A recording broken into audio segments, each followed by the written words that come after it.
ជំរាបសួរពុកម៉ែបងប្អូនពេលល្ងាចនេះក៏មកធ្វើវីដេអូពេលធ្វើពីម្ហូបដូចថាធ្វើវីដេអូយូរពុកម៉ែបងប្អូនមិនដឹងទៅធ្វើវីដេអូអីថ្ងៃនេះក៏ខ្ញុំបានថតពីកន្លែងការងារទេព្រោះខ្ញុំឡើងពីធ្វើការនឹងម៉ោង5មកពុកម៉ែបងប្អូនហើយក៏មកឆ្លៀតធ្វើម្ហូបមួយមុខក៏ថតជាវីដេអូវិញ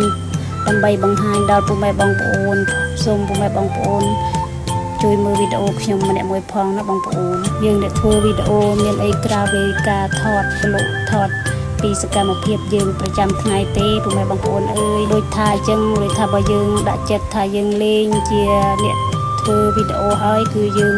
ត្រូវតែឆ្លៀតត្រូវតែព្យាយាមធ្វើមិនថាសកម្មភាពអីទេពុកម៉ែបងប្អូនដូចខ្ញុំថ្ងៃនេះគឺខ្ញុំមកធ្វើម្ហូបមួយមុខគឺដូចថាទីជ្រូកគីម៉ូមកថងហ្នឹងហើយជាកន្លះគីឡូដល់បងប្អូនហើយក៏មកធ្វើម្ហូបមុខឆាជាមួយនឹងសាច់ជ្រូកនងយើងហ្នឹងអានងដូចបងប្អូនឃើញស្រាប់នឹងក្រោយកន្លែងខ្ញុំធ្វើការហ្នឹងកន្លែងហងខ្ញុំដេកហ្នឹងមានដល់អានងប្តីខ្ញុំដាក់ដាំដើមចេកហើយខ្ជិលបក់រួចទៅវិញក៏ឆ្លៀតមកថតបន្តិចចឹងណាបងប្អូនបន្ទាប់មកក៏ដាក់ឆ្នាំងដាក់អីត្រៀមនឹងដាក់ឆាហើយបងប្អូនតែចាំឲ្យវាក្តៅសិនចឹងណាហើយចាំយើងដាក់ជាមួយនឹងខ្ទឹមដាក់អីគោជាមួយខ្ទឹមចូលហើយនឹងក្រោយនឹងនិយាយពីខ្យល់ត្រជាក់ណាបងប្អូនអើយនិយាយថាពីខ្យល់ត្រជាក់រហឹមហើយធ្វើម្ហូបបណ្ដើ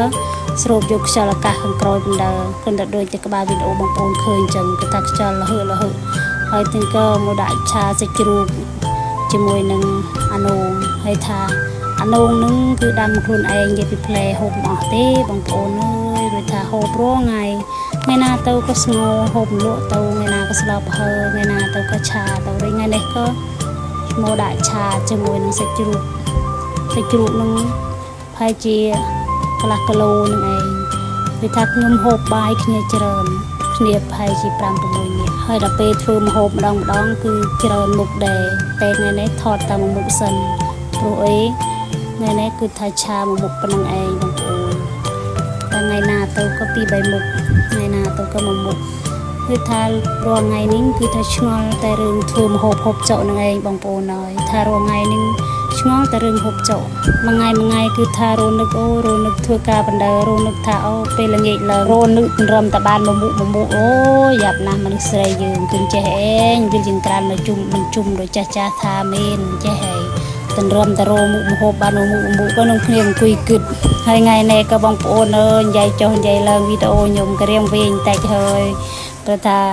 ធ្វើវីដេអូវិញក៏ទើបតែរៀងវិញចេះហើយទើបតែនិយាយចេះហើយក៏ដាក់លាយជាមួយនឹងស្ពីបន្តិចទៀតបើមិនដាក់លាយពីមុខក៏ដូចថាបន្លែវារៀងសល់យូរណាស់ហើយក៏ថ្ងៃនេះក៏មកដាក់លាយគ្នាជាមួយអានោះបន្តិចស្ពីបន្តិចក៏នេះឆ្អិនហើយបងប្អូន